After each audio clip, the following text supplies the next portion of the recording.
Pagkakatiwalaan ng mas maraming Pilipino, ABS-CBN News and Current Affairs. Panig sa katotohanan, panig sa bayan. Karong adlaw sa maayong buntag Mindanao, sayro ng mga paagi aron makadaginot sa kuryente, luyo sa daghang appliances sa balay.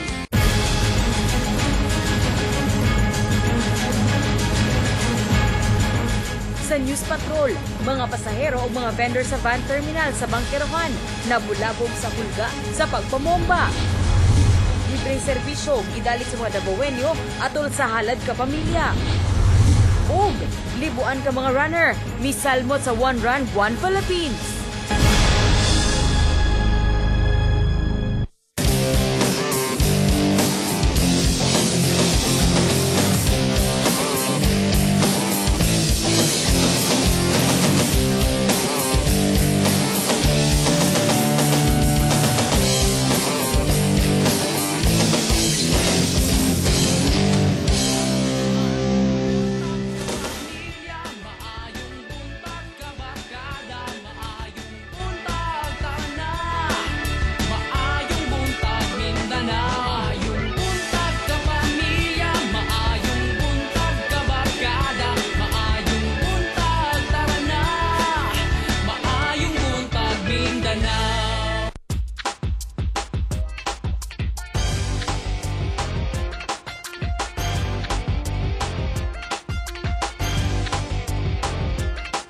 Mga kapamilya, October 7, 2013, busa bangon-bangon na ug dungan nato sugato ng maatong Monday morning ug usa ka maayong buntag Mindanao. Siyempre unya taw-taw datong mga makauban ang mga kapamilya nato diya sa barangay 31-D. Ayan, siyempre mga kapamilya, ang atong weekend mayon nato nga pinaka sadya nga weekend para sa ato ang mga Dabawenyo. Ilabi na kay daghang aktibidad ang atong gisalmutan sa miaging weekend. Yes, ug syempre dili lang mga Dabawenyo, no bisan asa nga mga Pilipino sa tibuok nasod. Ug syempre bisan sa Los Angeles, California.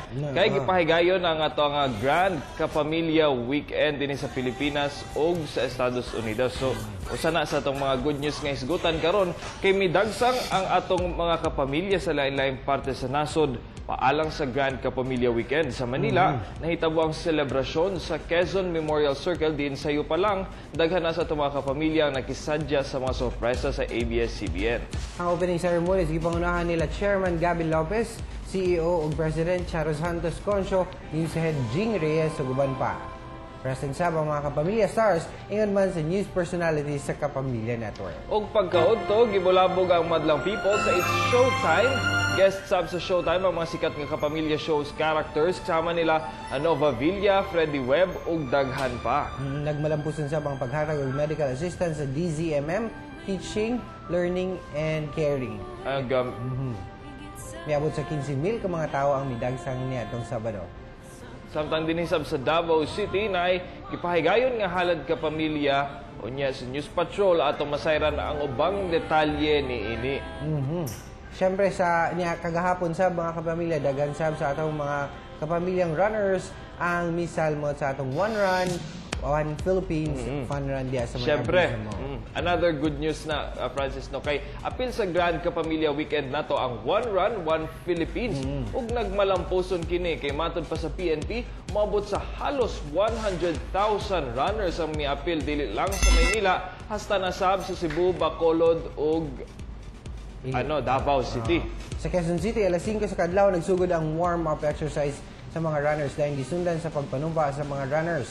Og tungod sa One Run, One Philippines, malimpyuhan na og mapanindot ang Pasig River ingon man ang laing 16 pa ka mga esteros sa Metro Manila. May appeal sa fun run ng mga news personalities sa ABS-CBN hasta mga kapamilya stars.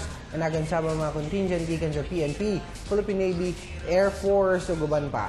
Og syempre gawas sa Maynila, doon na say One Run, One Philippines sa Bacolod ug Cebu. Siyempre, naasabtay ato ang One Run, One Philippines Davao leg. Busa unya mga kapamilya tangi sa News Patrol ang tibuok detalye sa atong Grand Kapamilya Weekend dinhi sa Davao City. Ayan, siyempre, good news mga kapamilya. This morning, kay pasok na sa Winter Olympics ang figure skater nga si Michael Christian Martinez human nakalusot sa final qualifying event alang sa 2014 Sochi Games. Og siya karon ang gilang pinakaunang atletang Pinoy nga nakapil o makaapil pa sa international event. Ang 16 anyos nga taga Muntinlupa City, ikapito sa pwesto sa usa ka kompetisyon sa Germany niadtong Septembre 28. Nagsugod og compete sa skating si Martinez niadtong 2008 ug siya ang pinakaunang Pinoy nga nagpakitang gila sa triple axel sa competition sa iyang skating biography.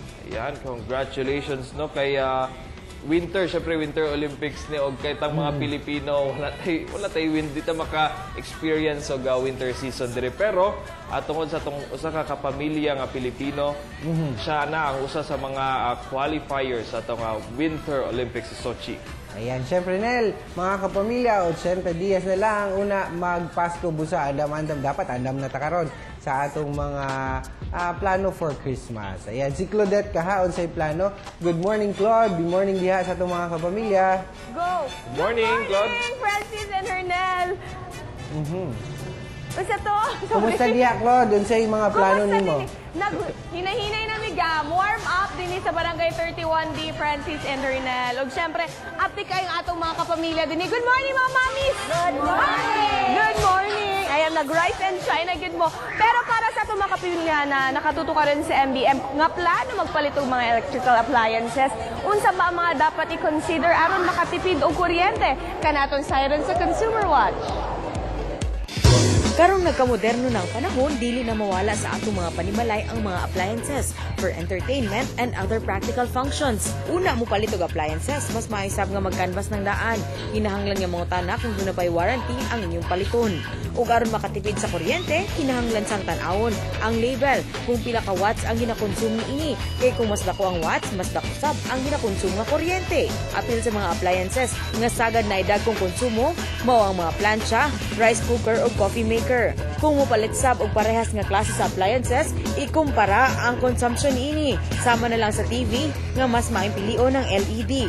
O kung sa electric fan sab, mas maayong gamiton ang plastic kesa industrial type. Ang mga electric appliances nagahatag kanato og convenience sa matag adlaw. Kinahanglan lang nga waay sa pagpalit o paggamit niini. Alang sa Consumer Watch, ako si Marjorie Dalipe. Everything so electronic, I'm on it, style so fresh, they